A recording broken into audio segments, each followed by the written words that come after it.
براءة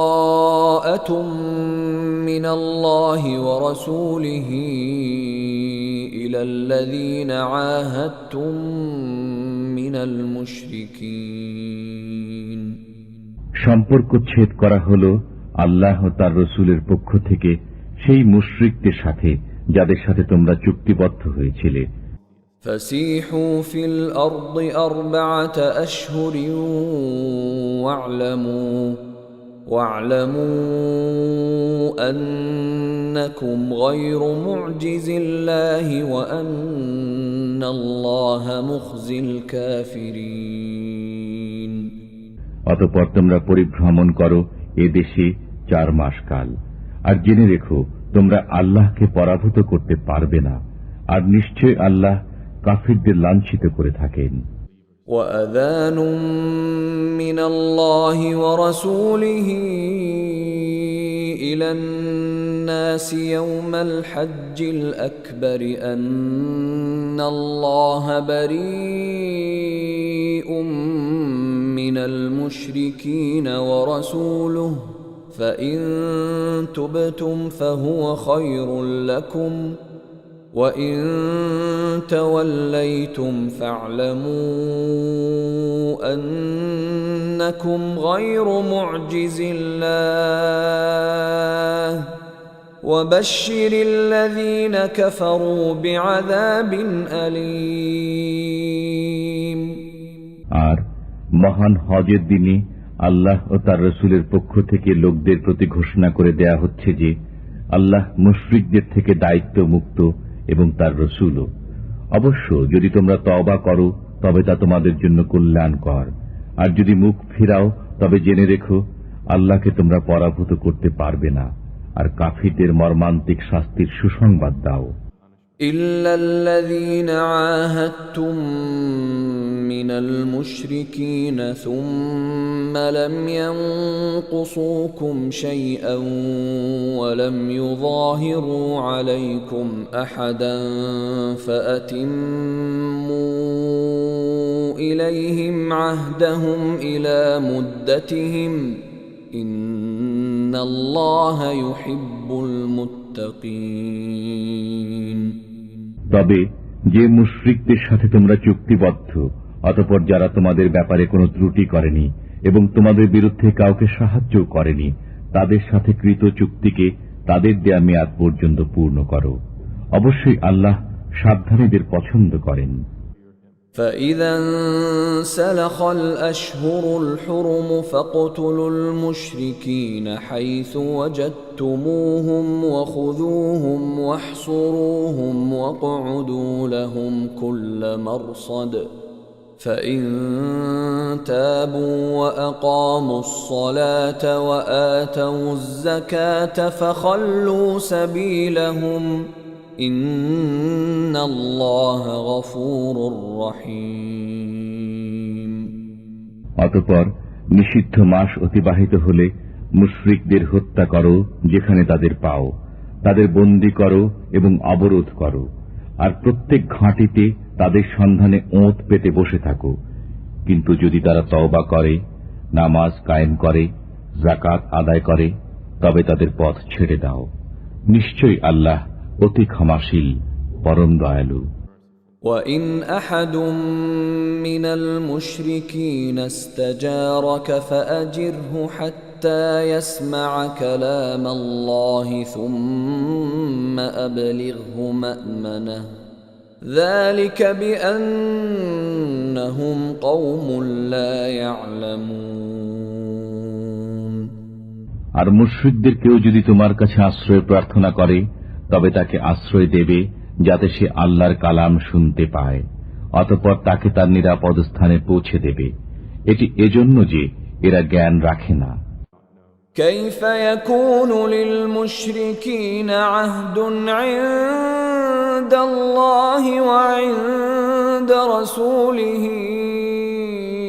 إلا الذين عاهدتم عند المسجد الحرام فما استقاموا لكم فاستقيموا لهم ইন্নাল্লাহা ইউহিব্বুল মুত্তাকিন। মুশরিকদের চুক্তি আল্লাহর নিকট ও তাঁর রাসূলের নিকট কিরূপে বলবৎ থাকবে? তবে যাদের সাথে তোমরা চুক্তি সম্পাদন করেছ মসজিদুল হারামের নিকট, অতঃপর যে পর্যন্ত তারা তোমাদের জন্য সরল থাকে তোমরাও তাদের জন্য সরল থাকো। নিঃসন্দেহে আল্লাহ সাবধানীদের পছন্দ করেন। كيف وإن يظهروا عليكم لا يرقبوا فيكم إلا ولا ذمة يرضونكم بأفواههم وتأبى قلوبهم وأكثرهم فاسقون। কিরূপে? তারা তোমাদের উপর জয়ী হলে তোমাদের আত্মীয়তার ও অঙ্গীকারে কোনো মর্যাদা দেবে না। তারা মুখে তোমাদের সন্তুষ্ট করে, কিন্তু তাদের অন্তরসমূহ তা অস্বীকার করে, আর তাদের অধিকাংশ প্রতিশ্রুতি ভঙ্গকারী। اشتروا بآيات الله ثمنا قليلا فصدوا عن سبيله إنهم ساء ما كانوا يعملون। তারা আল্লাহর আয়াতসমূহ নগণ্য মূল্যে বিক্রয় করে, অতঃপর লোকদের নিবৃত রাখে তার পথ থেকে। তারা যা করে চলছে তা অতি নিকৃষ্ট। لا يرقبون في مؤمن إلا ولا ذمة وأولئك هم المعتدون। তারা মর্যাদা দেয় না কোনো মুসলমানের ক্ষেত্রে আত্মীয়তার আর না অঙ্গীকারের, আর তারাই সীমা লঙ্ঘনকারী। فإن تابوا وأقاموا الصلاة وآتوا الزكاة فإخوانكم في الدين ونفصل الآيات لقوم يعلمون। অবশ্যই তারা যদি তওবা করে, নামাজ কায়েম করে আর যাকাত আদায় করে, তবে তারা তোমাদের দ্বীনী ভাই। আর আমি বিধানসমূহে জ্ঞানী লোকদের জন্য সবিস্তারে বর্ণনা করে থাকি। وَإِن نَكَثُوا أَيْمَانَهُم مِّن بَعْدِ عَهْدِهِمْ وَطَعَنُوا فِي دِينِكُمْ فقاتلوا أئمة الكفر إنهم لا أيمان لهم لعلهم ينتهون। আর যদি ভঙ্গ করে তারা তাদের শপথ প্রতিশ্রুতির পর এবং বিদ্রূপ করে তোমাদের দিন সম্পর্কে, তবে কুফর প্রধানদের সাথে যুদ্ধ করো, কারণ এদের কোনো শপথ নেই যাতে তারা ফিরে আসে। ألا تقاتلون قوما نكثوا أيمانهم وهموا بإخراج الرسول وهم بدؤوكم أول مرة أتخشونهم فالله أحق أن تخشوه إن كنتم مؤمنين। তোমরা কি সেই দলের সাথে যুদ্ধ করবে না যারা ভঙ্গ করেছে নিজেদের শপথ এবং সংকল্প নিয়েছে রসুলকে বহিষ্কারের? আর এরাই প্রথম তোমাদের সাথে বিবাদের সূত্রপাত করেছে। তোমরা কি তাদের ভয় করো? অথচ তোমাদের ভয়ের অধিকতর যোগ্য হলেন আল্লাহ, যদি তোমরা মুমিন হও। قاتلوهم يعذبهم الله بأيديكم ويخزهم وينصركم عليهم ويشف صدور قوم مؤمنين। যুদ্ধ করো ওদের সাথে, আল্লাহ তোমাদের হস্তে তাদের শাস্তি দেবেন, তাদের লাঞ্ছিত করবেন, তাদের বিরুদ্ধে তোমাদের জয়ী করবেন এবং মুসলমানদের অন্তরসমূহ শান্ত করবেন। ويذهب غيظ قلوبهم ويتوب الله على من يشاء والله عليم حكيم এবং তাদের মনের ক্ষোভ দূর করবেন, আর আল্লাহ যার প্রতি ইচ্ছা ক্ষমাশীল হবেন। আল্লাহ সর্বজ্ঞ প্রজ্ঞাময়। أم حسبتم أن تتركوا ولما يعلم الله الذين جاهدوا منكم ولم يتخذوا من دون الله ولا رسوله ولا المؤمنين وليجة والله خبير بما تعملون তোমরা কি মনে করো যে তোমাদের ছেড়ে দেওয়া হবে এমনি, যতক্ষণ না আল্লাহ জেনে নেবেন তোমাদেরকে যুদ্ধ করেছে এবং কে আল্লাহ, তার রাসূল ও মুসলমানদের ব্যতীত অন্য কাউকে অন্তরঙ্গ বন্ধুরূপে গ্রহণ করা থেকে বিরত রয়েছে? আর তোমরা যা করো সে বিষয়ে আল্লাহ সবিশেষ অবহিত। ما كان للمشركين أن يعمروا مساجد الله شاهدين على أنفسهم بالكفر أولئك حبطت أعمالهم وفي النار هم خالدون মুশরিকরা যোগ্যতা রাখে না আল্লাহর মসজিদ আবাদ করার, যখন তারা নিজেরাই নিজেদের কুফরির স্বীকৃতি দিচ্ছে। এদের আমল বরবাদ হবে এবং এরা আগুনে স্থায়ীভাবে বসবাস করবে।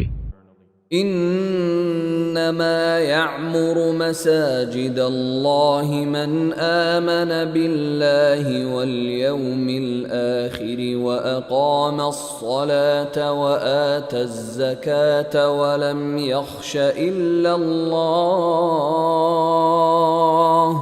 فعسى أولئك أن يكونوا من المهتدين নিঃসন্দেহে তারাই আল্লাহর মসজিদ আবাদ করবে যারা ঈমান এনেছে আল্লাহর প্রতি ও শেষ দিনের প্রতি এবং কায়েম করেছে নামাজ ও আদায় করেছে যাকাত, আর আল্লাহ ব্যতীত আর কাউকে ভয় করে না। অতএব আশা করা যায় তারা হিদায়াত প্রাপ্তদের অন্তর্ভুক্ত হবে। أجعلتم سقاية الحاج وعمارة المسجد الحرام كمن آمن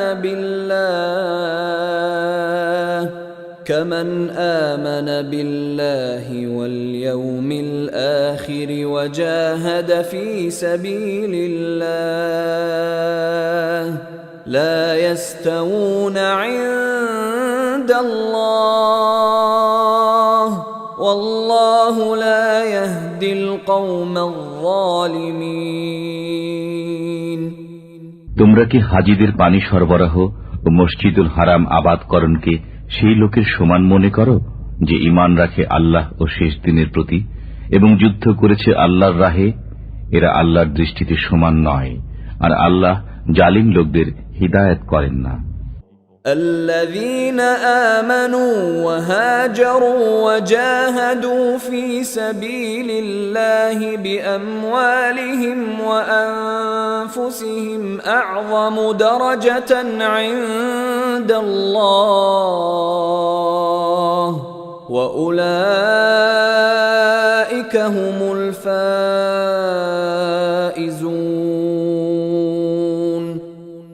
যারা ঈমান এনেছে, দেশ ত্যাগ করেছে এবং আল্লাহর রাহে নিজেদের মাল ও জান দিয়ে জিহাদ করেছে, তাদের বড় মর্যাদা রয়েছে আল্লাহর কাছে, আর তারাই সফল কাম। يبشرهم ربهم برحمة منه ورضوان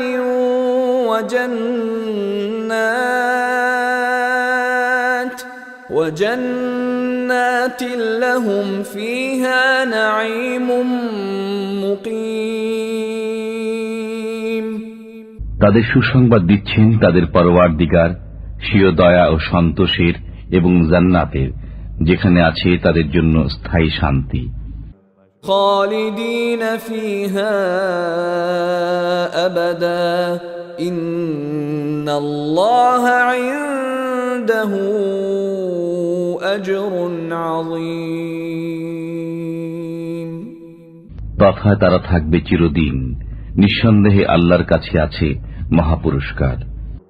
يا أيها الذين آمنوا لا تتخذوا آباءكم وإخوانكم أولياء إن استحبوا الكفر على الإيمان ومن يتولهم منكم فأولئك هم الظالمون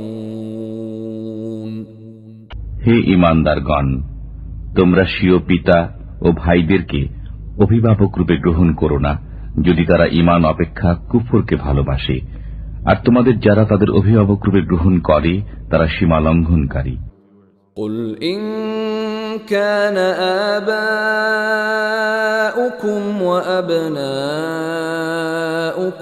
وإخوانكم وأزواجكم وعشيرتكم وأموال اقترفتموها وتجارة تخشون كسادها ومساكن ترضونها أحب إليكم من الله ورسوله وجهاد في سبيله فتربصوا حتى يأتي الله بأمره والله لا يهدي القوم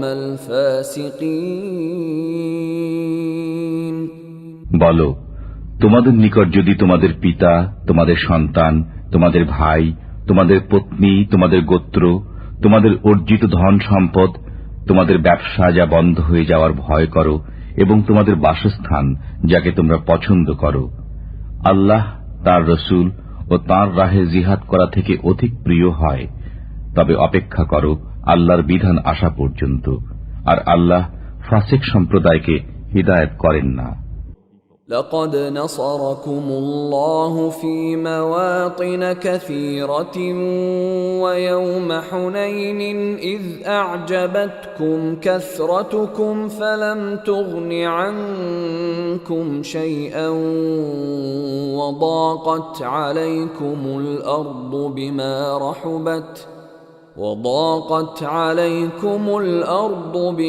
رحبت ثم وليتم مدبرين আল্লাহ তোমাদের সাহায্য করেছেন অনেক ক্ষেত্রে, এবং হুনাইনের দিনে যখন তোমাদের সংখ্যাধিক্য তোমাদের প্রফুল্ল করেছিল, কিন্তু তা তোমাদের কোনো কাজে আসেনি, এবং পৃথিবী প্রশস্ত হওয়া সত্ত্বেও তোমাদের জন্য সংকুচিত হয়েছিল। অতঃপর পৃষ্ঠ প্রদর্শন করে পলায়ন করেছিলে। ثم أنزل الله سكينته على رسوله وعلى المؤمنين وأنزل جنودا لم تروها وعذب الذين كفروا وذلك جزاء الكافرين তারপর আল্লাহ নাজিল করেন নিজের পক্ষ থেকে সান্ত্বনা তার রসুল ও মুমিনদের প্রতি, এবং অবতীর্ণ করেন এমন সেনাবাহিনী যাদের তোমরা দেখতে পাওনি, আর শাস্তি প্রদান করেন কাফিরদের, এবং এটি হল কাফিরদের কর্মফল। ثم يتوب الله من بعد ذلك على من يشاء والله غفور رحيم এরপর আল্লাহ যাদের প্রতি ইচ্ছা তওবার তৌফিক দেবেন, আর আল্লাহ অতীব ক্ষমাশীল, পরম দয়ালু। يا أيها الذين آمنوا إنما المشركون نجس فلا يقربوا المسجد الحرام بعد عامهم هذا وإن خفتم عيلة فسوف يغنيكم الله من فضله إن شاء إن الله عليم حكيم. হে ঈমানদারগণ, মুশরিকরা তো অপবিত্র, সুতরাং এ বছরের পর তারা যেন মসজিদুল হারামের নিকট না আসে। আর যদি তোমরা দারিদ্র্যের আশঙ্কা করো, তবে আল্লাহ চাইলে নিজ করুণায় ভবিষ্যতে তোমাদের অভাব মুক্ত করে দেবেন। নিঃসন্দেহে আল্লাহ সর্বজ্ঞ, প্রজ্ঞাময়। قاتلوا الذين لا يؤمنون بالله ولا باليوم الآخر ولا يحرمون ما حرم الله ورسوله ولا يدينون دين الحق من الذين أوتوا الكتاب حتى يعطوا الجزية عن يد وهم صاغرون.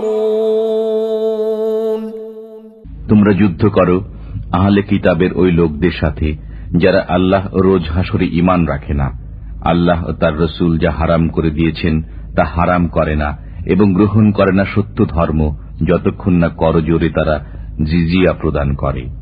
وقالت اليهود عزير ابن الله وقالت النصارى المسيح ابن الله ذلك قولهم بأفواههم يضاهئون قول الذين كفروا من قبل قاتلهم الله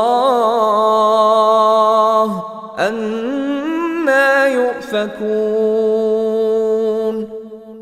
ইহুদিরা বলে উজাইর আল্লাহর পুত্র এবং নাসারারা বলে মসিহ আল্লাহর পুত্র। এ হচ্ছে তাদের মুখের কথা।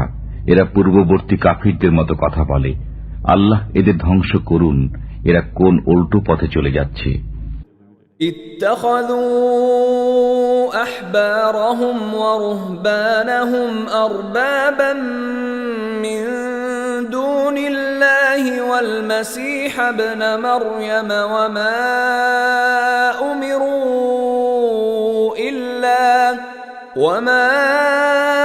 أمروا إلا ليعبدوا إلها واحدا لا إله إلا هو سبحانه عما يشركون.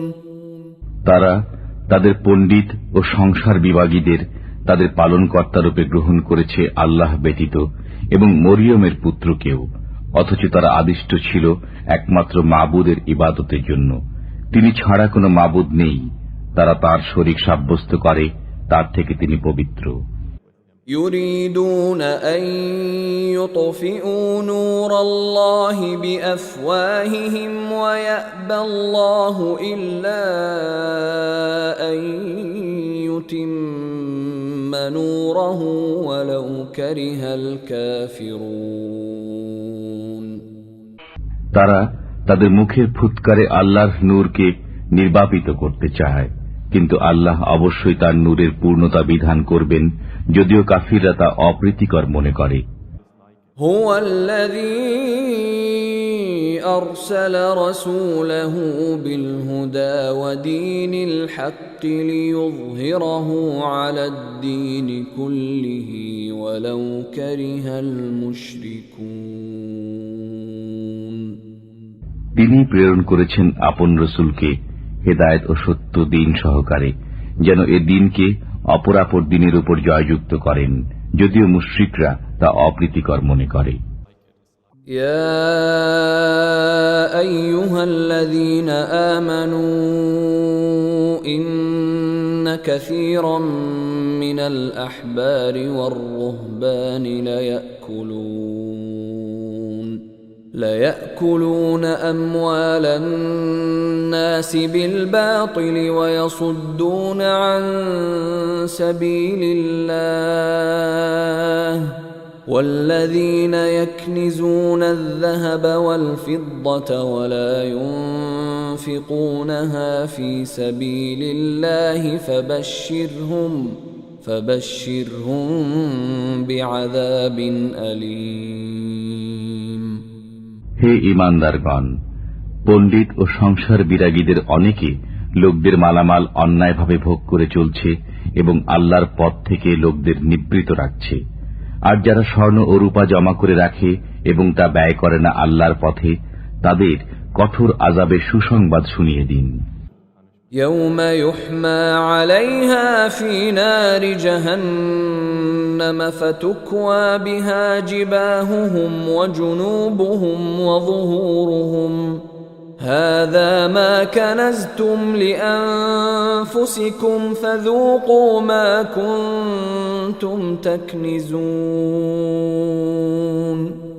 সেদিন জাহান্নামের আগুনে তা উত্তপ্ত করা হবে এবং তার দ্বারা তাদের ললাট, পার্শ্ব ও পৃষ্ঠদেশকে দগ্ধ করা হবে। সেদিন বলা হবে, এগুলো যা তোমরা নিজেদের জন্য জমা রেখেছিলে, সুতরাং এক্ষণে আস্বাদ গ্রহণ করো জমা করে রাখার। إن عدة الشهور عند الله 12 شهرا في كتاب الله يوم خلق السماوات والأرض منها 4 حرم ذلك الدين القيم فلا تظلموا فيهن أنفسكم وقاتلوا المشركين كافة كما يقاتلونكم كافة واعلموا أن الله مع المتقين নিশ্চয় আল্লাহর বিধান ও গণনায় মাস 12টি, আসমানসমূহ ও পৃথিবী সৃষ্টির দিন থেকে তন্মধ্যে 4টি সম্মানিত। এটি সুপ্রতিষ্ঠিত বিধান, সুতরাং এর মধ্যে তোমরা নিজেদের প্রতি অত্যাচার করো না। আর মুশরিকদের সাথে তোমরা যুদ্ধ করো সমবেতভাবে, যেমন তারাও তোমাদের সাথে যুদ্ধ করে যাচ্ছে সমবেতভাবে। আর মনে রেখো, আল্লাহ মুত্তাকিদের সাথে রয়েছেন। إنما النسيء زيادة في الكفر يضل به الذين كفروا يحلونه عاما ويحرمونه عاما ليواطئوا عدة ما حرم الله فيحلوا ما حرم الله زين لهم سوء أعمالهم والله لا يهدي القوم الكافرين এই মাস পিছিয়ে দেওয়ার কাজ কেবল কুফরির মাত্রা বৃদ্ধি করে, যার ফলে কাফিরগণ গোমরাহিতে পতিত হয়। এরা হালাল করে নেয় একে 1 বছর এবং হারাম করে নেয় অন্য বছর, যাতে তারা গণনা পূর্ণ করে নেয় আল্লাহর নিষিদ্ধ মাসগুলোর। অতঃপর হালাল করে নেয় আল্লাহর হারামকৃত মাসগুলোকে। তাদের মন্দ কাজগুলো তাদের জন্য শোভনীয় করে দেওয়া হল, আর আল্লাহ কাফির সম্প্রদায়কে হিদায়েত করেন না। يا أيها الذين آمنوا ما لكم إذا قيل لكم انفروا في سبيل الله اثاقلتم إلى الأرض أرضيتم بالحياة الدنيا من الآخرة فما متاع الحياة الدنيا في الآخرة إلا قليل হে ঈমানদারগণ, তোমাদের কি হলো যখন আল্লাহর পথে বের হবার জন্য তোমাদের বলা হয়, তখন মাটি জড়িয়ে ধরো। তোমরা কি আখিরাতের পরিবর্তে দুনিয়ার জীবনে পরিতুষ্ট হয়ে গেলে? অথচ আখিরাতের তুলনায় দুনিয়ার জীবনের উপকরণ অতি অল্প। إلا تنفروا يعذبكم عذابا أليما ويستبدل قوما غيركم ولا تضروه شيئا والله على كل شيء قدير যদি বের না হও, তবে আল্লাহ তোমাদের মর্মন্তুদ আযাব দেবেন এবং অপর জাতিকে তোমাদের স্থলাভিষিক্ত করবেন। তোমরা তার কোনো ক্ষতি করতে পারবে না, আর আল্লাহ সর্ববিষয়ে শক্তিমান। إلا تنصروه فقد نصره الله إذ أخرجه الذين كفروا ثاني اثنين إذ هما في الغار إذ يقول لصاحبه لا تحزن إن الله معنا فأنزل الله سكينته عليه وأيده بجنود لم تروها وجعل كلمة الذين كفروا السفلى وكلمة الله هي العليا والله عزيز حكيم। যদি তোমরা তাকে অর্থাৎ রাসূলকে সাহায্য না করো তবে মনে রেখো আল্লাহ তার সাহায্য করেছিলেন যখন তাকে কাফিররা বহিষ্কার করেছিল। তিনি ছিলেন দুজনের একজন যখন তারা গুহার মধ্যে ছিলেন। তখন তিনি আপন সঙ্গীকে বললেন, বিষণ্ণ হও না, আল্লাহ আমাদের সাথে আছেন। অতঃপর আল্লাহ তার প্রতি স্বীয় সান্ত্বনা নাজিল করলেন এবং তার সাহায্যে এমন বাহিনী পাঠালেন যা তোমরা দেখনি। বস্তুত আল্লাহ কাফিরদের মাথা নিচু করে দিলেন, আর আল্লাহর কথাই সদা সমুন্নত এবং আল্লাহ পরাক্রমশীল প্রজ্ঞাময়। انفروا خفافا وثقالا وجاهدوا بأموالكم وأنفسكم في سبيل الله ذلكم خير لكم إن كنتم تعلمون। তোমরা বের হয়ে পড়ো স্বল্প বা প্রচুর সরঞ্জামের সাথে এবং জিহাদ করো আল্লাহর পথে নিজেদের মাল ও জান দিয়ে। এটি তোমাদের জন্য অতি উত্তম যদি তোমরা বুঝতে পারো। لو كان عرضا قريبا وسفرا قاصدا لاتبعوك ولكن بعدت عليهم الشقة وسيحلفون بالله لو استطعنا لخرجنا معكم يهلكون أنفسهم والله يعلم إنهم لكاذبون। যদি আশু লাভের সম্ভাবনা থাকত এবং যাত্রাপথ সংক্ষিপ্ত হতো তবে তারা অবশ্যই আপনার সহযাত্রী হতো, কিন্তু তাদের নিকট যাত্রাপথ সুদীর্ঘ মনে হল। আর তারা এখনই শপথ করে বলবে, আমাদের সাধ্য থাকলে অবশ্যই তোমাদের সাথে বের হতাম। এরা নিজেরাই নিজেদের বিনষ্ট করছে, আর আল্লাহ জানেন যে এরা মিথ্যাবাদী। আফাল্লাহু আনকা লিমা আযিনতা লাহুম হাত্তা ইয়াতাবায়্যানা লাকাল্লাযীনা সাদাকু ওয়া তা'লামাল কাযিবিন। আল্লাহ আপনাকে ক্ষমা করুন। আপনি কেন তাদের অব্যাহতি দিলেন যে পর্যন্ত না আপনার কাছে পরিষ্কার হয়ে যেত কারা সত্যবাদী এবং জেনে নিতেন মিথ্যাবাদীদের। لا يستأذنك الذين يؤمنون بالله واليوم الآخر أن يجاهدوا بأموالهم وأنفسهم والله عليم بالمتقين।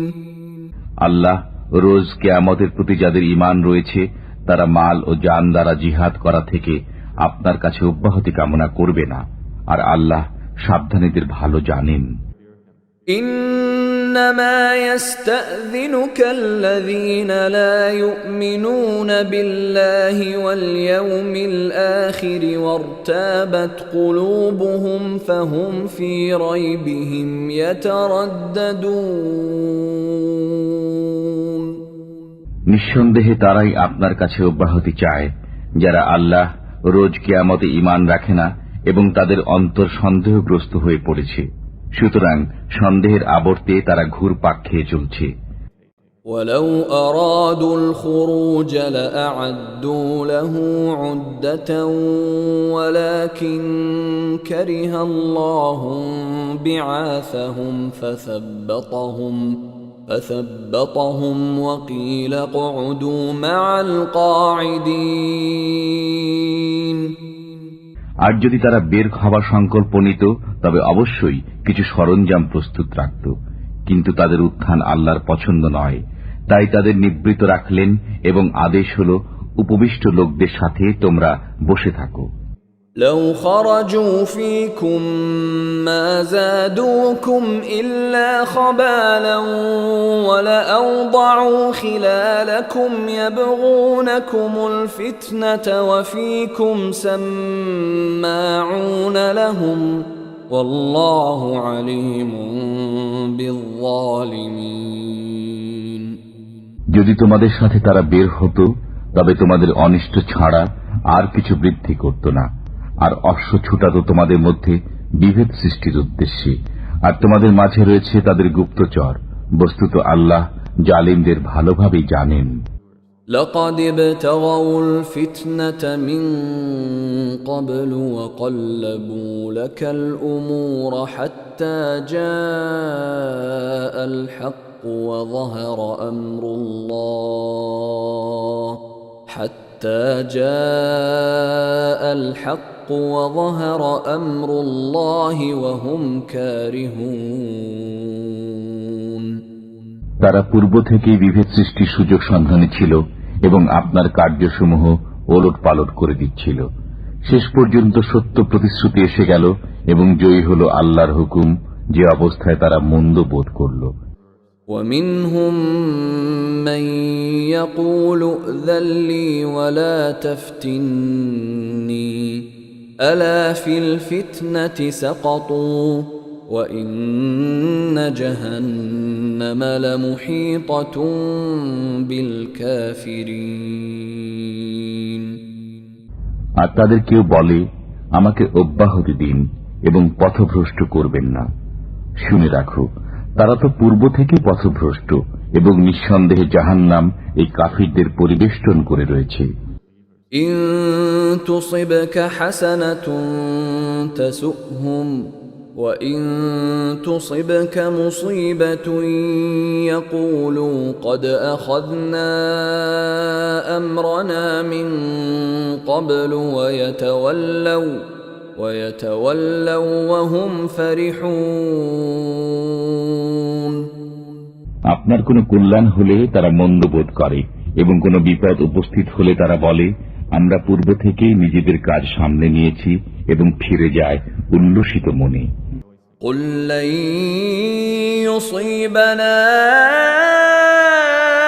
إلا ما كتب الله لنا هو مولانا وعلى الله فليتوكل المؤمنون আপনি বলুন, আমাদের কাছে কিছুই পৌঁছবে না, কিন্তু যা আল্লাহ আমাদের জন্য রেখেছেন তিনি আমাদের কার্যনির্বাহক।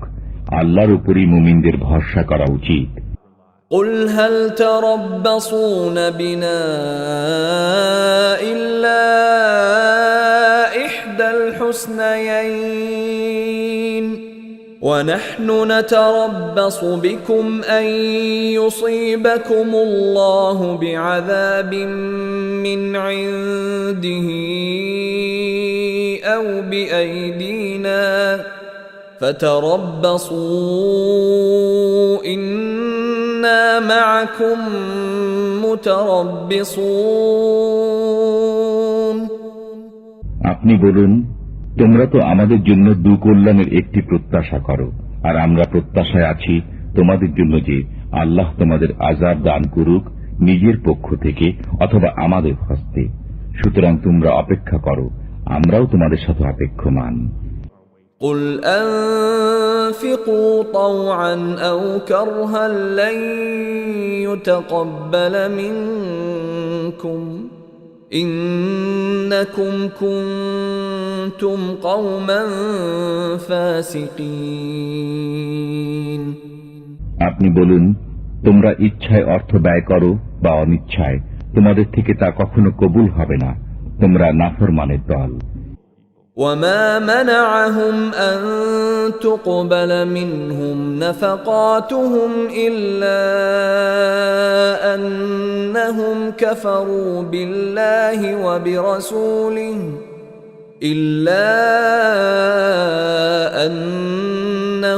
كفروا بالله وبرسوله ولا يأتون الصلاة إلا وهم كسالى ولا ينفقون إلا وهم كارهون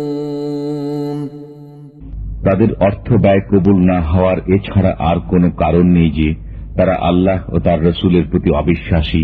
তারা নামাজে আসে অলসতার সাথে আর ব্যয় করে সংকুচিত মনে। فلا تعجبك أموالهم ولا أولادهم إنما يريد الله ليعذبهم بها في الحياة الدنيا وتزهق أنفسهم وهم كافرون সুতরাং তাদের ধন সম্পদ ও সন্তান সন্ততি যেন আপনাকে বিস্মিত না করে। আল্লাহর ইচ্ছা হল এগুলো দ্বারা দুনিয়ার জীবনে তাদের আযাবে নিপতিত রাখা এবং প্রাণ বিয়োগ হওয়া কুফরি অবস্থায়। ويحلفون بالله إنهم لمنكم وما هم منكم ولكنهم قوم يفرقون তারা আল্লাহর নামে হলফ করে বলে যে তারা তোমাদেরই অন্তর্ভুক্ত, অথচ তারা তোমাদের অন্তর্ভুক্ত নয়। অবশ্য তারা তোমাদের ভয় করে। لو يجدون ملجأ أو مغارات أو مدخلا لولوا إليه وهم يجمحون তারা কোনো আশ্রয়স্থল, কোনো গুহা বা মাথা গোঁজার ঠাঁই পেলে সেদিকে পলায়ন করবে দ্রুত গতিতে। ومنهم من يلمزك في الصدقات فإن أعطوا منها رضوا وإن لم يعطوا منها إذا هم يسخطون তাদের মধ্যে এমন লোক রয়েছে যারা সদকা বন্টনে আপনাকে দোষারোপ করে। এর থেকে কিছু পেলে সন্তুষ্ট হয় এবং না পেলে বিক্ষুব্ধ হয়। ولو أنهم رضوا ما آتاهم الله ورسوله وقالوا حسبنا الله سيؤتينا الله من فضله ورسوله إنا إلى الله راغبون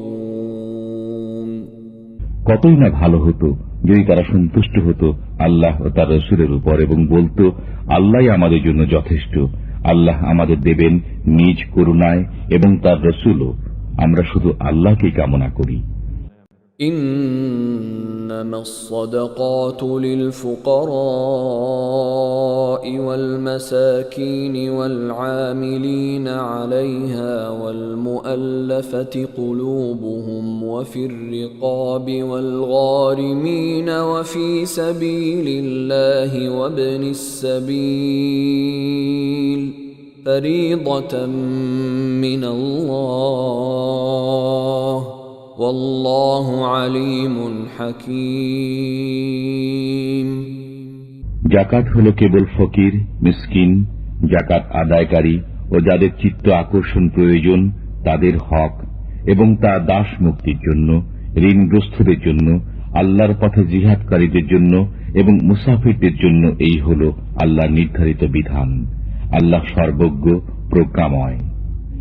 ومنهم الذين يؤذون النبي ويقولون هو أذن قل أذن خير لكم يؤمن بالله ويؤمن للمؤمنين ورحمة للذين آمنوا منكم والذين يؤذون رسول الله لهم عذاب أليم আর তাদের মধ্যে কেউ কেউ নবীকে ক্লেশ দেয় এবং বলে, এ লোকটি তো কান সর্বস্ব।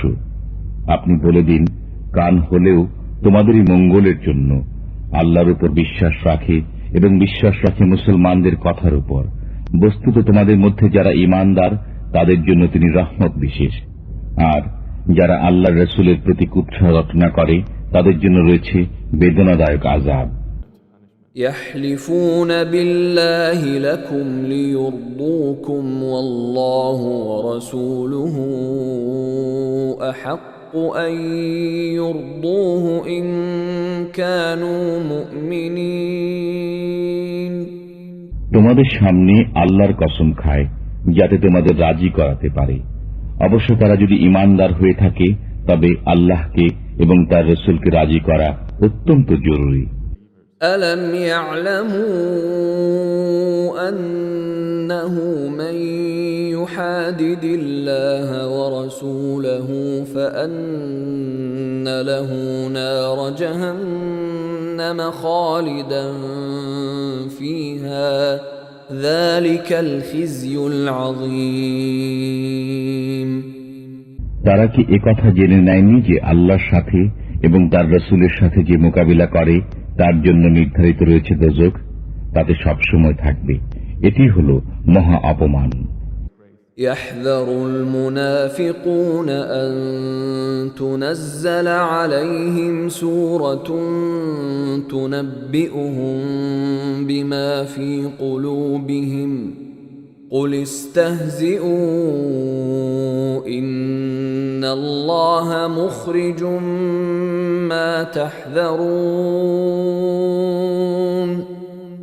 মুনাফিকরা এ ব্যাপারে ভয় করে যে মুসলমানদের উপর না এমন কোন সূরা নাজিল হয় যাতে তাদের অন্তরের গোপন বিষয় অবহিত করা হবে। সুতরাং আপনি বলে দিন, ঠাট্টা বিদ্রুপ করতে থাকো, আল্লাহ তা অবশ্যই প্রকাশ করবেন যার ব্যাপারে তোমরা ভয় করছো। وَلَئِن سَأَلْتَهُمْ لَيَقُولُنَّ إِنَّمَا كُنَّا نَخُوضُ وَنَلْعَبُ قُلْ أَبِاللَّهِ وَآيَاتِهِ وَرَسُولِهِ كُنتُمْ تَسْتَهْزِئُونَ। আর যদি তুমি তাদের কাছে জিজ্ঞেস করো তবে তারা বলবে, আমরা তো কথার কথা বলছিলাম এবং কৌতুক করছিলাম। আপনি বলুন, তোমরা কি আল্লাহর সাথে, তার হুকুম আহকামের সাথে এবং তার রাসূলের সাথে ঠাট্টা করছিলে?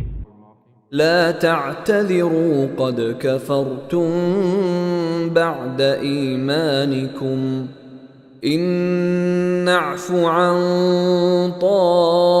طائفة منكم نعذب طائفة بأنهم كانوا مجرمين। ছলনা করো না, তোমরা যে কাফির হয়ে গেছো ঈমান প্রকাশ করার পর। তোমাদের মধ্যে কোন কোন লোককে যদি আমি ক্ষমা করে দেইও তবে অবশ্য কিছু লোককে আযাবও দেব, কারণ তারা ছিল গুনাহগার। المنافقون والمنافقات بعضهم من بعض يأمرون بالمنكر وينهون عن المعروف ويقبضون أيديهم نسوا الله فنسيهم إن المنافقين هم الفاسقون। মুনাফিক নরনারী সবারই গতিবিধি একরকম, শেখায় মন্দ কথা, ভালো কথা থেকে বারণ করে এবং নিজ মুঠো বন্ধ রাখে। আল্লাহকে ভুলে গেছে তারা, কাজেই তিনিও তাদের ভুলে গেছেন। নিঃসন্দেহে মুনাফিকরাই নাফরমান। وعد الله المنافقين والمنافقات والكفار نار جهنم خالدين فيها هي حسبهم ولعنهم الله ولهم عذاب مقيم। ওয়াদা করেছেন আল্লাহ মুনাফিক পুরুষ এবং মুনাফিক নারীদের এবং কাফিরদের জন্য দোজখের আগুনের, তাতে পড়ে থাকবে সর্বদা, সেটাই তাদের জন্য যথেষ্ট। আর আল্লাহ তাদের প্রতি অভিসম্পাত করেছেন এবং তাদের জন্য রয়েছে স্থায়ী আযাব। كالذين من قبلكم كانوا أشد منكم قوة وأكثر أموالا وأولادا فاستمتعوا بخلاقهم فاستمتعتم بخلاقكم كما استمتع الذين من قبلكم بخلاقهم وخضتم كالذي خاضوا أولئك حبطت أعمالهم في الدنيا والآخرة وأولئك هم الخاسرون। যেমন করে তোমাদের পূর্ববর্তী লোকেরা তোমাদের চেয়ে বেশি ছিল শক্তিতে এবং ধন সম্পদের ও সন্তান সন্ততির অধিকারীও ছিল বেশি, অতঃপর উপকৃত হয়েছে নিজেদের ভাগের দ্বারা। আবার তোমরা ফায়দা উঠিয়েছ তোমাদের ভাগের দ্বারা, যেমন করে তোমাদের পূর্ববর্তীরা ফায়দা উঠিয়েছিল নিজেদের ভাগের দ্বারা। আর তোমরাও চলছ তাদেরই চলন অনুযায়ী। তারা ছিল সে লোক যাদের আমলসমূহ নিঃশেষিত হয়ে গেছে দুনিয়া ও আখিরাতে, আর তারাই হয়েছে ক্ষতির সম্মুখীন। ألم يأتهم نبأ الذين من قبلهم قوم نوح وعاد وثمود وقوم إبراهيم وأصحاب مدين والمؤتفكات أتتهم رسلهم بالبينات فما كان الله ليظلمهم ولكن كانوا أنفسهم يظلمون। তাদের সংবাদ কি এদের কানে এসে পৌঁছায়নি যারা ছিল তাদের পূর্বে, নূহের, আদের ও সামুদের সম্প্রদায় এবং ইব্রাহিমের সম্প্রদায়ের এবং মাদিয়ানবাসীদের এবং সেসব জনপদের যেগুলোকে উল্টে দেওয়া হয়েছিল? তাদের কাছে এসেছিলেন তাদের নবী পরিষ্কার নির্দেশ নিয়ে। বস্তুত আল্লাহ তো এমন ছিলেন না যে তাদের উপর জুলুম করতেন, কিন্তু তারা নিজেরাই নিজেদের উপর জুলুম করত। والمؤمنون والمؤمنات بعضهم أولياء بعض يأمرون بالمعروف وينهون عن المنكر ويقيمون الصلاة ويؤتون الزكاة ويطيعون الله ورسوله أولئك سيرحمهم الله إن الله عزيز حكيم। আর ঈমানদার পুরুষ ও ঈমানদার নারী একে অপরের সহায়ক। তারা ভালো কথার শিক্ষা দেয় এবং মন্দ থেকে বিরত রাখে, নামাজ প্রতিষ্ঠা করে, যাকাত দেয় এবং আল্লাহ ও তাঁর রাসূলের নির্দেশ অনুযায়ী জীবন যাপন করে। এদের উপর আল্লাহ তাআলা দয়া করবেন। নিশ্চয়ই আল্লাহ পরাক্রমশালী, সুকৌশলী। وعد الله المؤمنين والمؤمنات جنات تجري من تحتها الأنهار خالدين فيها ومساكن طيبة في جنات عدن ورضوان من الله أكبر ذلك هو الفوز العظيم। আল্লাহ ঈমানদার পুরুষ ও ঈমানদার নারীদের প্রতিশ্রুতি দিয়েছেন কানন কুঞ্জের, যার তলদেশে প্রবাহিত হয় প্রস্রবণ। তারা সেগুলোই মাঝে থাকবে, আর এসব কাননকুঞ্জে থাকবে পরিচ্ছন্ন থাকার ঘর। বস্তুত এ সমুদায়ের মাঝে সবচেয়ে বড় হল আল্লাহর সন্তুষ্টি। এটি হল মহান কৃতকার্যতা। يا أيها النبي جاهد الكفار والمنافقين واغلظ عليهم ومأواهم جهنم وبئس المصير। হে নবী, কাফিরদের সাথে যুদ্ধ করুন এবং মুনাফিকদের সাথে তাদের সাথে কঠোরতা অবলম্বন করুন। তাদের ঠিকানা হল দোজখ এবং তা হল নিকৃষ্ট ঠিকানা। يحلفون بالله ما قالوا ولقد قالوا كلمة الكفر وكفروا بعد إسلامهم وهموا بما لم ينالوا وما نقموا إلا أن أغناهم الله ورسوله من فضله فإن يتوبوا يك خيرا لهم وإن يتولوا يعذبهم الله عذابا أليما في الدنيا والآخرة وما لهم في الأرض من ولي ولا نصير। তারা কসম খায় যে আমরা বলিনি, অথচ নিঃসন্দেহে তারা বলেছে কুফরি বাক্য এবং মুসলমান হবার পর অস্বীকৃতি জ্ঞাপনকারী হয়েছে। আর তারা কামনা করেছিল এমন বস্তুর যা তারা প্রাপ্ত হয়নি। আর এসব তারই পরিণতি ছিল যে আল্লাহ ও তাঁর রাসূল তাদেরকে সম্পদশালী করে দিয়েছিলেন নিজের অনুগ্রহের মাধ্যমে।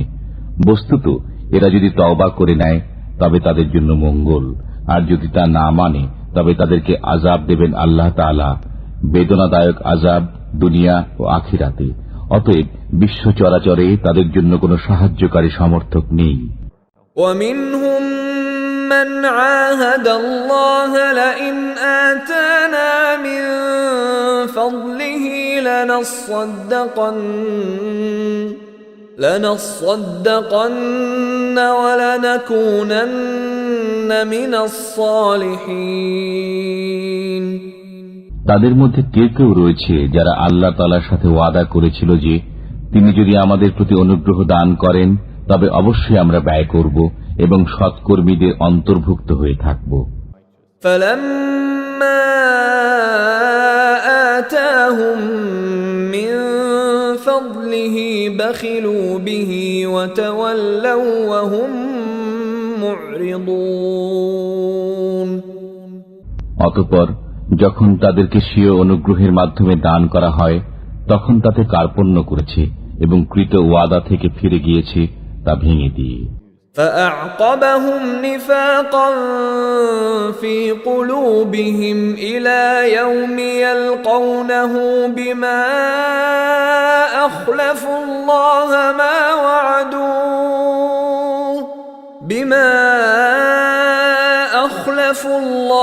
ما وعدوه وبما كانوا يكذبون।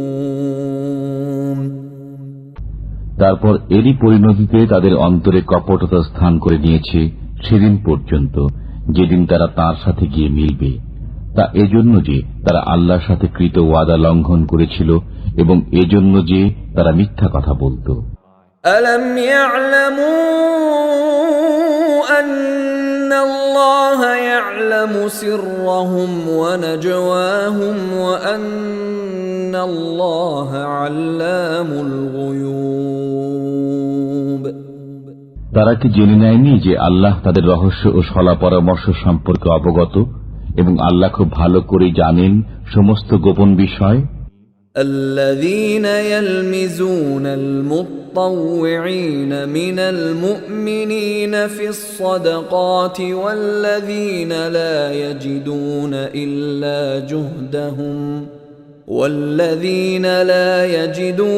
إلا جهدهم فيسخرون منهم سخر الله منهم ولهم عذاب أليم।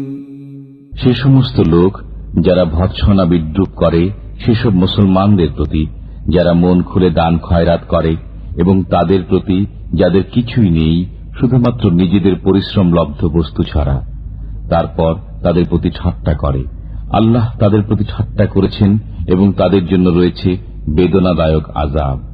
استغفر لهم أو لا تستغفر لهم إن تستغفر لهم 70 مرة فلن يغفر الله لهم ذلك بأنهم كفروا بالله ورسوله والله لا يهدي القوم الفاسقين তুমি তাদের জন্য ক্ষমা প্রার্থনা করো আর না করো। যদি তুমি তাদের জন্য 70 বারও ক্ষমা প্রার্থনা করো, তথাপি কখনই তাদেরকে আল্লাহ ক্ষমা করবেন না। তা এজন্য যে তারা আল্লাহকে এবং তার রসুলকে অস্বীকার করেছে। বস্তুত আল্লাহ নাফরমানদেরকে পথ দেখান না। فرح المخلفون بمقعدهم خلاف رسول الله وكرهوا أن يجاهدوا بأموالهم وأنفسهم في سبيل الله وقالوا لا تنفروا في الحر قل نار جهنم أشد حرا لو كانوا يفقهون পেছনে থেকে যাওয়া লোকেরা আল্লাহর রসুল থেকে বিচ্ছিন্ন হয়ে বসে থাকতে পেরে আনন্দ লাভ করেছে, আর জান ও মালের দ্বারা আল্লাহর রাহে জিহাদ করতে অপছন্দ করেছে এবং বলেছে, এই গরমের মধ্যে অভিযানে বের হয়েও না। বলে দাও, উত্তাপে জাহান্নামের আগুন প্রচণ্ডতম, যদি তাদের বিবেচনা শক্তি থাকত। فليضحكوا قليلا وليبكوا كثيرا جزاء بما كانوا يكسبون অতএব তারা সামান্য হেসে নিক এবং তারা তাদের কৃতকর্মের বদলাতে অনেক বেশি কাঁদবে। فإن رجعك الله إلى طائفة منهم فاستأذنوك للخروج فقل لن تخرجوا معي أبدا ولن تقاتلوا معي عدوا إنكم رضيتم بالقعود أول مرة فاقعدوا مع الخالفين বস্তুত আল্লাহ যদি তোমাকে তাদের মধ্য থেকে কোন শ্রেণী বিশেষের দিকে ফিরিয়ে নিয়ে যান এবং অতঃপর তারা তোমার কাছে অভিযানে বেরোবার অনুমতি কামনা করে, তবে তুমি বলো যে তোমরা কখনো আমার সাথে বেরোবে না এবং আমার পক্ষ হয়ে কোন শত্রুর সাথে যুদ্ধ করবে না। তোমরা তো প্রথমবারে বসে থাকা পছন্দ করেছ, কাজেই পেছনে পড়ে থাকা লোকদের সাথে বসে থাকো। ولا تصل على أحد منهم مات أبدا ولا تقم على قبره إنهم كفروا بالله ورسوله وماتوا وهم فاسقون আর তাদের মধ্য থেকে কারো মৃত্যু হলে তার উপর কখনো নামাজ পড়বেন না এবং তার কবরে দাঁড়াবেন না। তারা তো আল্লাহর প্রতি অস্বীকৃতি জ্ঞাপন করেছে এবং রসুলের প্রতিও। বস্তুত তারা নাফরমান অবস্থায় মৃত্যুবরণ করেছে। ولا تعجبك أموالهم وأولادهم إنما يريد الله أن يعذبهم بها في الدنيا وتزهق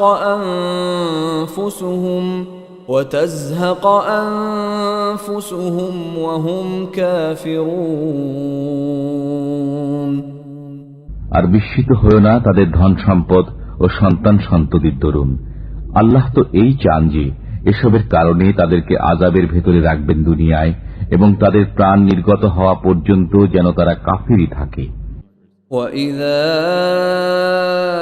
أُنزِلَتْ سُورَةٌ أَنْ آمِنُوا بِاللَّهِ وَجَاهِدُوا مَعَ رَسُولِهِ اسْتَأْذَنَكَ أُولُو الطَّوْلِ مِنْهُمْ وَقَالُوا ذَرْنَا نَكُن مَّعَ الْقَاعِدِينَ আর যখন নাজিল হয় কোন সূরা যে তোমরা ঈমান আনো আল্লাহর উপর, তার রসুলের সাথে একাত্ম হয়ে তখন বিদায় কামনা করে তাদের সামর্থ্যবান লোকেরা এবং বলে, আমাদের অব্যাহতি দিন, যাতে আমরা নিষ্ক্রিয়ভাবে বসে থাকা লোকদের সাথে থেকে যেতে পারি। رضوا بأن يكونوا مع الخوالف وطبع على قلوبهم فهم لا يفقهون। তারা পেছনে পড়ে থাকা লোকদের সাথে থেকে যেতে পেরে আনন্দিত হয়েছে এবং মোহর এঁটে দেয়া হয়েছে তাদের অন্তরসমূহের উপর, বস্তুত তারা বোঝে না। لكن الرسول والذين آمنوا معه جاهدوا بأموالهم وأنفسهم وأولئك لهم الخيرات وأولئك هم المفلحون। কিন্তু রসুল এবং সেসব লোক যারা ঈমান এনেছে তার সাথে তারা যুদ্ধ করেছে নিজেদের জান ও মালের দ্বারা, তাদের জন্য নির্ধারিত রয়েছে কল্যাণসমূহ এবং তারাই মুক্তির লক্ষ্যে উপনীত হয়েছে। أعد الله لهم جنات تجري من تحتها الأنهار خالدين فيها ذلك الفوز العظيم। আল্লাহ তাদের জন্য তৈরি করে রেখেছেন কানন কুঞ্জ, যার তলদেশে প্রবাহিত রয়েছে প্রস্রবণ, তারা তাতে বাস করবে অনন্তকাল। এটাই হল বিরাট কৃতকার্যতা। وجاء المعذرون من الأعراب ليؤذن لهم وقعد الذين كذبوا الله ورسوله سيصيب الذين كفروا منهم عذاب أليم। আর ছলনাকারী বেদুইন লোকেরা এলো যাতে তাদের অব্যাহতি লাভ হতে পারে এবং নিবৃত থাকতে পারে তাদেরই যারা আল্লাহ ও রসুলের সাথে মিথ্যা বলেছিল। এবার তাদের উপর শীঘ্রই আসবে বেদনাদায়ক আযাব যারা কাফির। ليس على الضعفاء ولا على المرضى ولا على الذين لا يجدون ما ينفقون حرج إذا نصحوا لله ورسوله ما على المحسنين من سبيل والله غفور رحيم। দুর্বল, রুগ্ন, দায়ভার বহনে অসমর্থ লোকদের জন্য কোনো অপরাধ নেই যখন তারা মনের দিক থেকে পবিত্র হবে আল্লাহ ও রসুলের সাথে। নেককারদের উপর অভিযোগের কোনো পথ নেই, আর আল্লাহ হচ্ছেন ক্ষমাকারী, দয়ালু। ولا على الذين إذا ما أتوك لتحملهم قلت لا أجد ما أحملكم عليه تولوا وأعينهم تفيض من الدمع حزنا ألا يجدوا ما ينفقون। আর না আছে তাদের উপর যারা এসেছে তোমার নিকট, যেন তুমি তাদের বাহন দান করো, এবং তুমি বলেছ আমার কাছে এমন কোনো বস্তু নেই যে তার উপর তোমাদের সওয়ার করাবো। তখন তারা ফিরে গেছে, অথচ তখন তাদের চোখ দিয়ে অশ্রু বইছিল এই দুঃখে যে তারা এমন কোনো বস্তু পাচ্ছে না যা ব্যয় করবে। إنما السبيل على الذين يستأذنونك وهم أغنياء رضوا بأن يكونوا مع الخوالف وطبع الله على قلوبهم فهم لا يعلمون। অভিযোগের পথ তো তাদের ব্যাপারে রয়েছে যারা তোমার নিকট অব্যাহতি কামনা করে, অথচ তারা সম্পদশালী, যারা পেছনে পড়ে থাকা লোকদের সাথে থাকতে পেরে আনন্দিত হয়েছে, আর আল্লাহ মোহর এঁটে দিয়েছেন তাদের অন্তরসমূহে, বস্তুত তারা জানতেও পারেনি। يعتذرون إليكم إذا رجعتم إليهم قل لا تعتذروا لن نؤمن لكم قد نبأنا الله من أخباركم وسيرى الله عملكم ورسوله ثم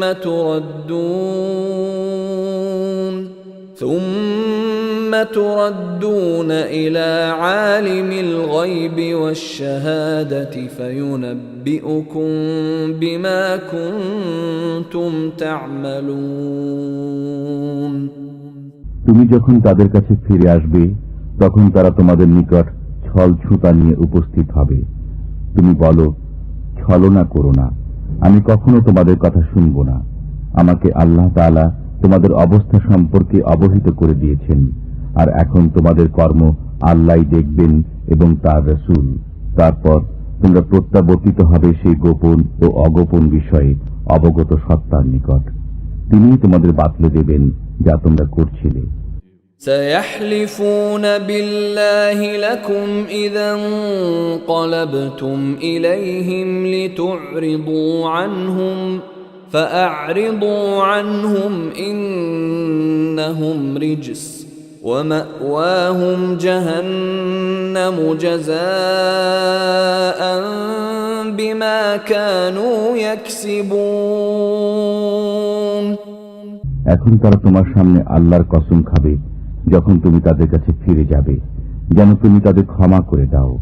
সুতরাং তুমি তাদের ক্ষমা করো। নিঃসন্দেহে এরা অপবিত্র এবং তাদের কৃতকর্মের বদলা হিসাবে তাদের ঠিকানা হল দোজখ। يحلفون لكم لترضوا عنهم فإن ترضوا عنهم فإن الله لا يرضى عن القوم الفاسقين তারা তোমার সামনে কসম খাবে যাতে তুমি তাদের প্রতি রাজি হয়ে যাও। অতএব তুমি যদি রাজি হয়ে যাও তাদের প্রতি, তবু আল্লাহ তাআলা রাজি হবেন না এ নাফরমান লোকদের প্রতি। الأعراب أشد كفرا ونفاقا وأجدر ألا يعلموا حدود ما أنزل الله على رسوله والله عليم حكيم বেদুইনরা কুফর ও মুনাফিকিতে অত্যন্ত কঠোর হয়ে থাকে এবং এরা সেসব নীতি কানুন না শেখারই যোগ্য যা আল্লাহ তাআলা তার রাসূলের উপর নাযিল করেছেন। বস্তুত আল্লাহ সবকিছু জানেন এবং তিনি অত্যন্ত কুশলী। ومن الأعراب من يتخذ ما ينفق مغرما ويتربص بكم الدوائر عليهم دائرة السوء والله سميع عليم আবার কোন কোন বেদুইন এমনও রয়েছে যারা নিজেদের ব্যয় করাকে জরিমানা বলে গণ্য করে এবং তোমার উপর কোন দুর্দিন আসে কিনা সে অপেক্ষায় থাকে। তাদের উপর দুর্দিন আসুক, আর আল্লাহ হচ্ছেন শ্রবণকারী, পরিজ্ঞাত। ومن الأعراب من يؤمن بالله واليوم الآخر ويتخذ ما ينفق قربات عند الله وصلوات الرسول ألا إنها قربة لهم سيدخلهم الله في رحمته إن الله غفور رحيم আর কোন কোন বেদুইন হলো তারা যারা ঈমান আনে আল্লাহর উপর, কিয়ামত দিনের উপর এবং নিজেদের ব্যয়কে আল্লাহর নৈকট্য এবং রাসূলের দোয়া লাভের উপায় বলে গণ্য করে, যেন তারাই হলো তাদের ক্ষেত্রে নৈকট্য। আল্লাহ তাদেরকে নিজের রহমতের অন্তর্ভুক্ত করবেন। নিশ্চয়ই আল্লাহ ক্ষমাশীল, করুণাময়। والسابقون الأولون من المهاجرين والأنصار والذين اتبعوهم بإحسان رضي الله عنهم ورضوا عنه رضي الله عنهم ورضوا عنه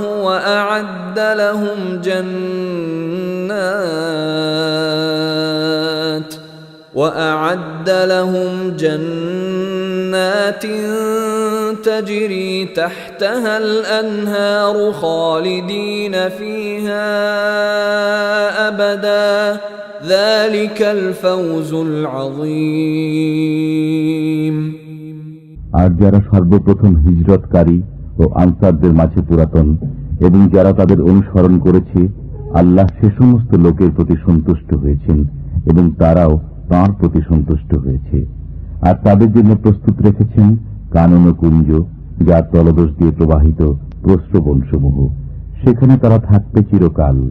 এটাই হল মহান কৃতকার্যতা। وَمِمَّنْ حَوْلَكُمْ مِنَ الْأَعْرَابِ مُنَافِقُونَ وَمِنْ أَهْلِ الْمَدِينَةِ مَرَدُوا عَلَى النِّفَاقِ لَا تَعْلَمُهُمْ نَحْنُ نَعْلَمُهُمْ سَنُعَذِّبُهُمْ مرتين ثم يردون إلى عذاب عظيم।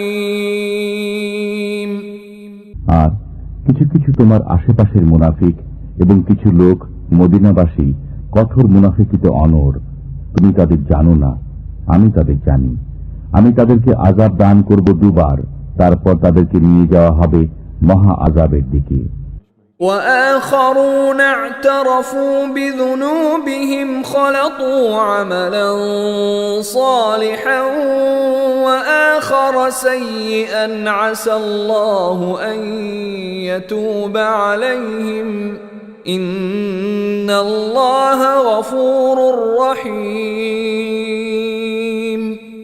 আর কোন কোন লোক রয়েছে যারা নিজেদের পাপ স্বীকার করেছে, তারা মিশ্রিত করেছে একটি নেক কাজ ও অন্য একটি বদ কাজ। শীঘ্রই আল্লাহ হয়তো তাদেরকে ক্ষমা করে দেবেন। নিঃসন্দেহে আল্লাহ ক্ষমাশীল, করুণাময়। خذ من أموالهم صدقة تطهرهم وتزكيهم بها وصل عليهم إن صلاتك سكن لهم والله سميع عليم। তাদের মালামাল থেকে যাকাত গ্রহণ করো, যাতে তুমি সেগুলোকে পবিত্র করতে এবং সেগুলোকে বরকতময় করতে পারো এর মাধ্যমে। আর তুমি তাদের জন্য দোয়া করো, নিঃসন্দেহে তোমার দোয়া তাদের জন্য সান্ত্বনা স্বরূপ। বস্তুত আল্লাহ সবকিছুই শোনেন, জানেন। ألم يعلموا أن الله هو يقبل التوبة عن عباده ويأخذ الصدقات وأن الله هو التواب الرحيم। তারা কি একথা জানতে পারেননি যে আল্লাহ নিজেই স্বীয় বান্দাদের তওবা কবুল করেন এবং যাকাত গ্রহণ করেন? বস্তুত আল্লাহই তওবা কবুলকারী, করুণাময়। وَقُلِ اعْمَلُوا فَسَيَرَى اللَّهُ عَمَلَكُمْ وَرَسُولُهُ وَالْمُؤْمِنُونَ وَسَتُرَدُّونَ إِلَى عَالِمِ الْغَيْبِ وَالشَّهَادَةِ فَيُنَبِّئُكُم بِمَا كُنتُمْ تَعْمَلُونَ। আর তুমি বলে দাও, তোমরা আমল করে যাও, তার পরবর্তীতে আল্লাহ দেখবেন তোমাদের কাজ এবং দেখবেন রাসূল ও মুসলমানগণ। তাছাড়া তোমরা শীঘ্রই প্রত্যাবর্তিত হবে তাঁর সান্নিধ্যে, যিনি গোপন ও প্রকাশ্য বিষয়ে অবগত। তারপর তিনি জানিয়ে দেবেন তোমাদেরকে যা করতে। وآخرون مرجون لأمر الله إما يعذبهم وإما يتوب عليهم والله عليم حكيم। আবার অনেক লোক রয়েছে যাদের কাজকর্ম আল্লাহর নির্দেশের উপর স্থগিত রয়েছে। তিনি হয় তাদের আযাব দেবেন, না হয় তাদের ক্ষমা করে দেবেন। বস্তুত আল্লাহ সবকিছুই জ্ঞাত, বিজ্ঞতা সম্পন্ন। والذين اتخذوا مسجدا ضرارا وكفرا وتفريقا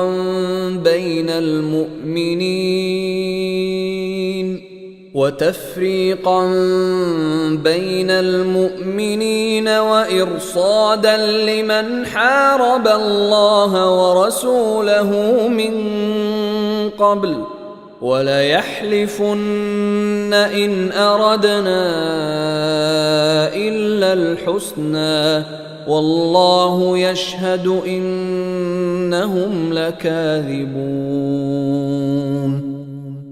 আর যারা নির্মাণ করেছে মসজিদ জিদের বশে এবং কুফরির তাড়নায় মুমিনদের মধ্যে বিভেদ সৃষ্টির উদ্দেশ্যে এবং ওই লোকদের জন্য ঘাঁটি স্বরূপ যে পূর্ব থেকে আল্লাহ ও তার রসুলের সাথে যুদ্ধ করে আসছে, আর তারা অবশ্যই শপথ করবে যে আমরা কেবল কল্যাণই চেয়েছি। পক্ষান্তরে আল্লাহ সাক্ষী যে তারা সবাই মিথ্যুক। لا تقم فيه أبدا لمسجد أسس على التقوى من أول يوم أحق أن تقوم فيه رجال يحبون أن يتطهروا والله يحب المطهرين তুমি কখনো সেখানে দাঁড়াবে না, তবে যে মসজিদের ভিত্তি রাখা হয়েছে তাকওয়ার উপর প্রথম দিন থেকে, সেটি তোমার দাঁড়াবার যোগ্য স্থান। সেখানে রয়েছে এমন লোক যারা পবিত্রতাকে ভালোবাসে, আর আল্লাহ পবিত্র লোকদের ভালোবাসেন। أفمن أسس بنيانه على تقوى من الله ورضوان خير أم من أسس بنيانه على شفا جرف هار فانهار به في نار جهنم والله لا يهدي القوم الظالمين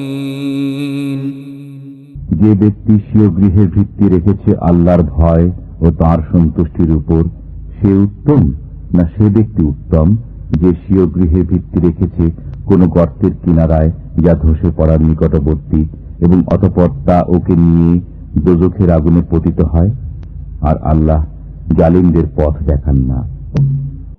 لا يزال بنيانهم الذي بنوا ريبة في قلوبهم إلا أن تقطع قلوبهم والله عليم حكيم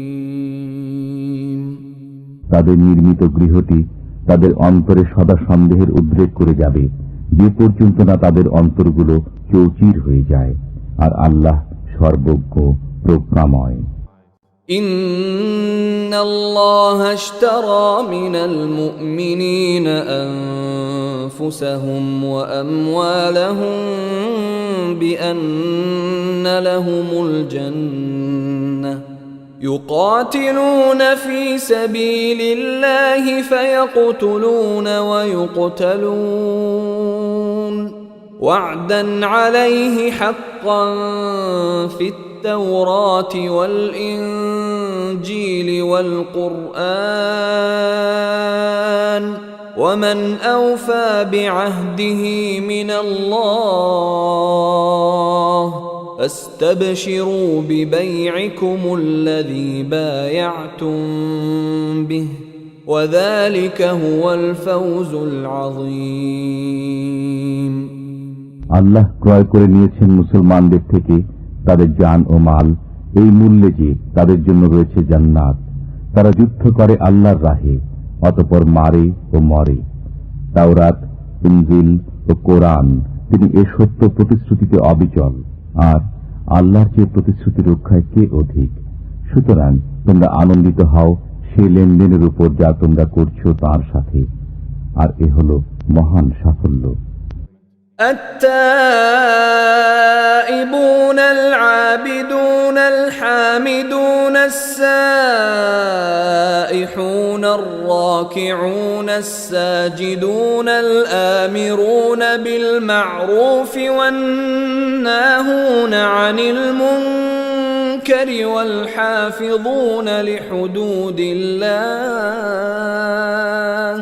وبشر المؤمنين তারা তওবাকারী, ইবাদতকারী, শুকরগুজার, দুনিয়ার সাথে সম্পর্ক ছেদকারী, রুকু ও সিজদা আদায়কারী, সৎ কাজের আদেশ দানকারী ও মন্দ কাজ থেকে নিবৃতকারী এবং আল্লাহর দেয়া সীমাসমূহের হেফাজতকারী। বস্তুত সুসংবাদ দাও ঈমানদারদেরকে। ما كان للنبي والذين آمنوا أن يستغفروا للمشركين ولو كانوا أولي قربى من بعد ما تبين لهم أنهم أصحاب الجحيم নবী এবং মুমিনের উচিত নয় মুশরিকদের মাগফিরাত কামনা করা, যদিও তারা আত্মীয় হোক, এ কথা সুস্পষ্ট হওয়ার পর যে তারা দোজখী। وما كان استغفار إبراهيم لأبيه إلا عن موعدة وعدها إياه فلما تبين له أنه عدو لله تبرأ منه إن إبراهيم لأواه حليم আর ইব্রাহিম কর্তৃক স্বীয় পিতার মাগফিরাত কামনা ছিল কেবল সেই প্রতিশ্রুতির কারণে যা তিনি তার সাথে করেছিলেন। অতঃপর যখন তার কাছে এই কথা প্রকাশ পেল যে সে আল্লাহর শত্রু, তখন তার সাথে সম্পর্ক ছিন্ন করে নিলেন। নিঃসন্দেহে ইব্রাহিম ছিলেন বড় কোমল হৃদয়, সহনশীল। وما كان الله ليضل قوما بعد إذ هداهم حتى يبين لهم ما يتقون إن الله بكل شيء عليم আর আল্লাহ কোন জাতিকে হিদায়াত করার পর পথভ্রষ্ট করেন না যতক্ষণ না তাদের জন্য পরিষ্কারভাবে বলে দেন সেসব বিষয় যা থেকে তাদের বেঁচে থাকা দরকার। নিঃসন্দেহে আল্লাহ সব বিষয়ে ওয়াকিফহাল। ইন্নাল্লাহা লাহু মুলকুস সামাওয়াতি ওয়াল আরদ ইউহয়ী ওয়া ইউমীত ওয়া মা লাকুম মিন দুনিল্লাহি মিন ওয়ালিয়্যিন ওয়ালা নাসীর। নিশ্চয় আল্লাহর জন্য আসমানসমূহ ও জমিনের সাম্রাজ্য। তিনি জিন্দা করেন ও মৃত্যু ঘটান, আর আল্লাহ ব্যতীত তোমাদের জন্য কোনো সহায় নেই, কোনো সাহায্যকারীও নেই। لقد تاب الله على النبي والمهاجرين والأنصار الذين اتبعوه في ساعة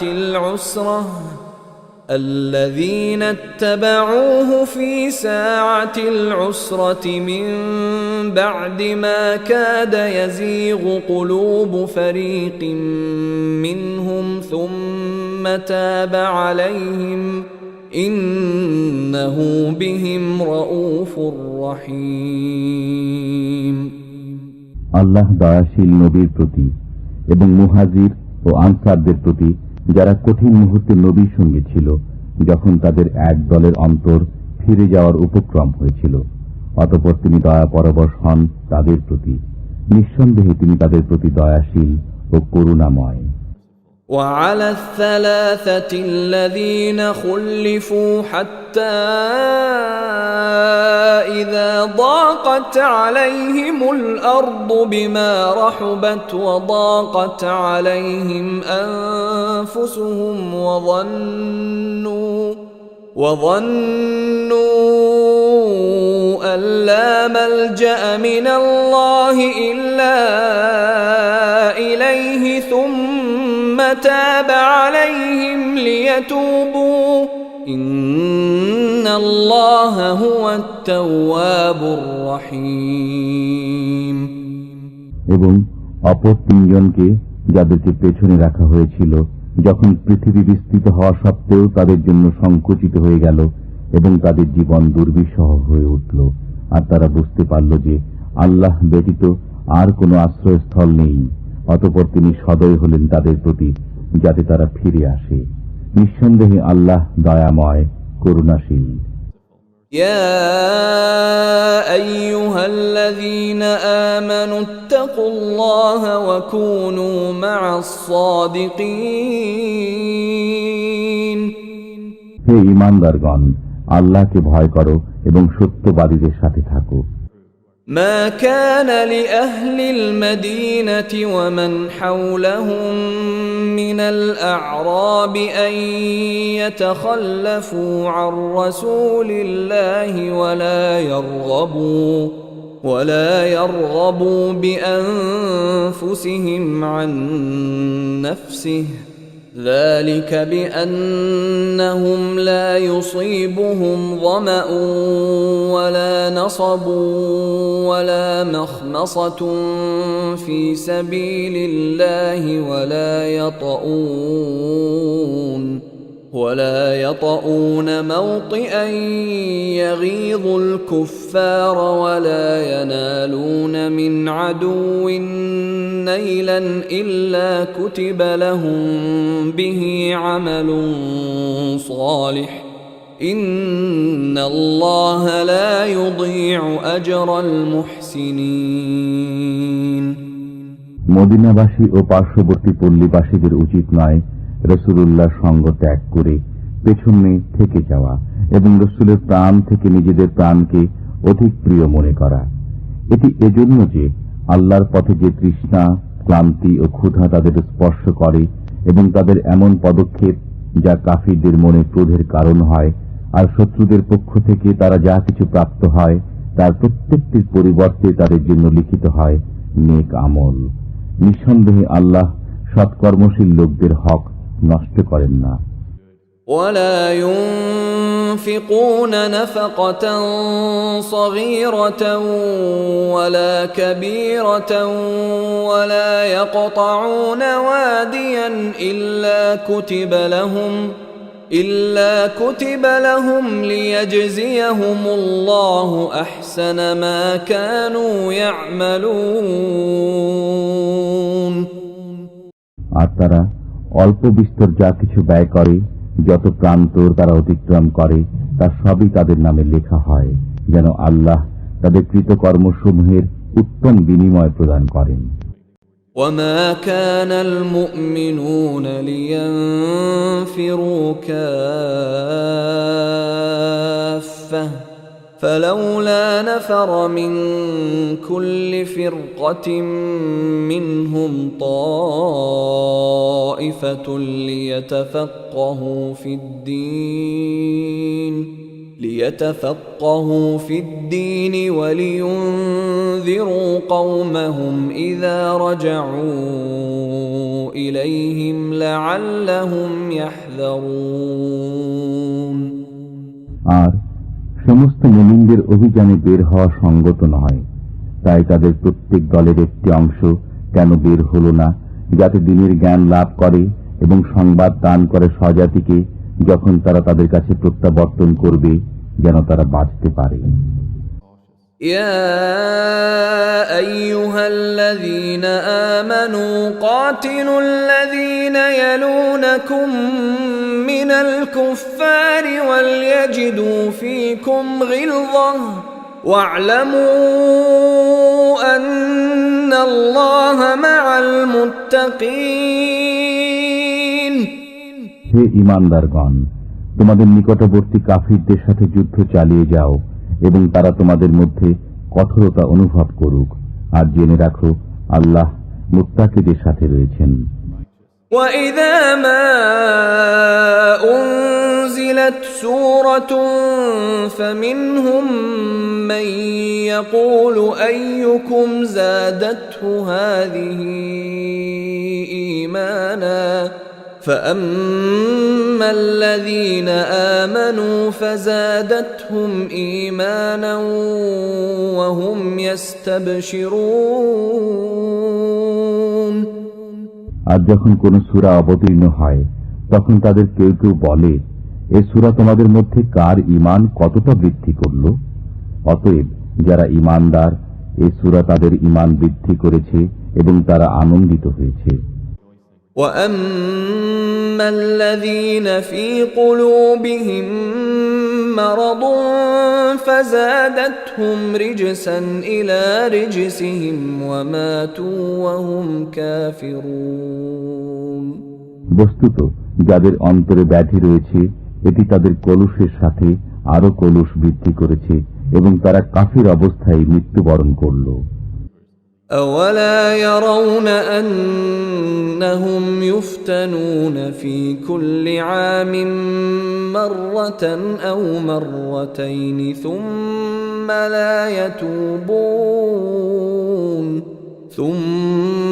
لَا يَتُوبُونَ وَلَا هُمْ يَذَّكَّرُونَ। তারা কি লক্ষ্য করে না প্রতি বছর তারা 2-1 বার বিপর্যস্ত হচ্ছে, অথচ তারা একবারও তওবা করে না কিংবা উপদেশ গ্রহণ করে না। وَإِذَا مَا أُنزِلَتْ سُورَةٌ نَظَرَ بَعْضُهُمْ إِلَى بَعْضٍ هَلْ يَرَاكُم مِّنْ أَحَدٍ ثُمَّ انصَرَفُوا صَرَفَ اللَّهُ قُلُوبَهُم بِأَنَّهُمْ قَوْمٌ لَّا يَفْقَهُونَ। আর যখনই কোন সূরা অবতীর্ণ হয় তখন তারা একে অন্যের দিকে তাকায় যে কোন মুসলমান তোমাদের দেখছে কিনা, অতঃপর সরে পড়ে। আল্লাহ ওদের অন্তরকে সত্য বিমুখ করে দিয়েছেন, নিশ্চয়ই তারা নির্বোধ সম্প্রদায়। لقد جاءكم رسول من أنفسكم عزيز عليه ما عنتم حريص عليكم بالمؤمنين رؤوف رحيم। তোমাদের কাছে এসেছে তোমাদের মধ্য থেকেই একজন রাসূল, তোমাদের দুঃখ কষ্ট তার পক্ষে দুঃসহ, তিনি তোমাদের মঙ্গলকামী, মুমিনদের প্রতি স্নেহশীল, দয়াময়। فَإِن تَوَلَّوْا فَقُلْ حَسْبِيَ اللَّهُ لَا إِلَٰهَ إِلَّا هُوَ عَلَيْهِ تَوَكَّلْتُ وَهُوَ رَبُّ الْعَرْشِ الْعَظِيمِ। এ সত্ত্বেও যদি তারা বিমুখ হয়ে যায় তবে বলে দাও, আল্লাহই আমার জন্য যথেষ্ট, তিনি ব্যতীত আর কোনো বন্দেগী নেই, আমি তাঁরই উপর ভরসা করি এবং তিনিই মহান আরশের অধিপতি।